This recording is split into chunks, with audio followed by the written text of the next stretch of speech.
selanjutnya dibangun kepada Polres Barukan dan Kapolres Aceh Tengah beserta Pusat memasuki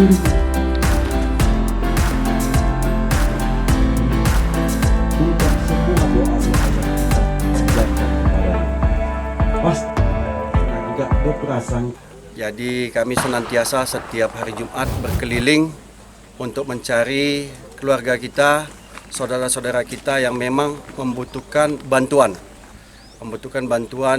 untuk meringankan beban mereka.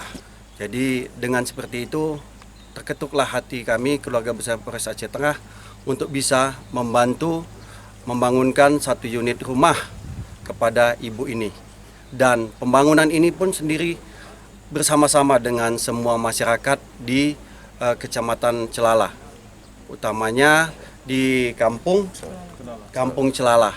Jadi warga masyarakat sekitar semuanya berkontribusi untuk melakukan pembangunannya.